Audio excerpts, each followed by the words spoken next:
નમસ્કાર ખેડૂત મિત્રો, સ્વાગત છે તમારું અમારી ખેડૂત વેધર અપડેટ 24 યુટ્યુબ ચેનલમાં. ફરી એકવાર નવી આગાહીની જાણકારી લઈને તમારી સામે આવ્યો છું. તો મિત્રો, 30 જુલાઈથી ભારે વરસાદની આગાહી વ્યક્ત કરવામાં આવી છે. ગુજરાતમાં ફરી એકવાર વરસાદી સિસ્ટમ સક્રિય થવાની શક્યતા છે. હવામાન વિભાગની આગાહી મુજબ રાજ્યમાં 30 જુલાઈથી ભારેથી અતિભારે વરસાદનો દોર શરૂ થઈ શકે છે. છેલ્લા 2 દિવસથી રાજ્યના અનેક વિસ્તારોમાં હળવાથી મધ્યમ વરસાદ વરસી રહ્યો છે, ત્યારે હવે દક્ષિણ ગુજરાત સહિતના વિસ્તારોમાં વરસાદનું જોર વધવાની સંભાવના છે.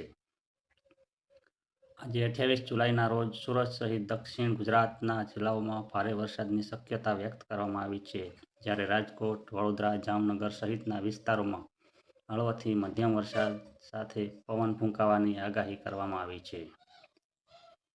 ગુજરાતના દરિયાકાંઠે હવામાન વિભાગે હાઈ વેવ એલર્ટ જાહેર કર્યું છે. દેવભૂમિ દ્વારકા, ગીર સોમનાથ, જૂનાગઢ, પોરબંદર અને દીવના દરિયાકાંઠે 27 અને 28 જુલાઈ દરમિયાન ઊંચા મોજા ઉછળવાની શક્યતા વ્યક્ત કરવામાં આવી છે.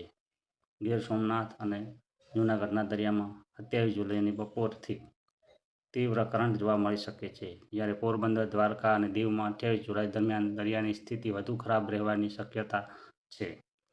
માછીમારો અને દરિયાકાંઠાના લોકોને સાવચેત રહેવાની સૂચના આપવામાં આવી છે. બંગાળની ખાડીમાં સર્જાયેલું ડીપ ડિપ્રેશન પશ્ચિમ બંગાળ અને ઉત્તર ઓડિશાના દરિયાકાંઠા તરફ આગળ વધી રહ્યું છે. લેન્ડફોલ સમયે પવનની ઝડપ 50 થી 70 કિલોમીટર પ્રતિ કલાક રહેવાની શક્યતા છે. ઓડિશામાં અતિભારે વરસાદ અને સંભવિત પૂર અંગે ચેતવણી આપવામાં આવી છે. પશ્ચિમ બંગાળ, ઝારખંડ અને છત્તીસગઢમાં પણ ભારે વરસાદની શક્યતા વ્યક્ત કરવામાં આવી છે. માછીમારોને 29 જુલાઈ સુધી દરિયો ન ખેડવાની સૂચના અપાઈ છે.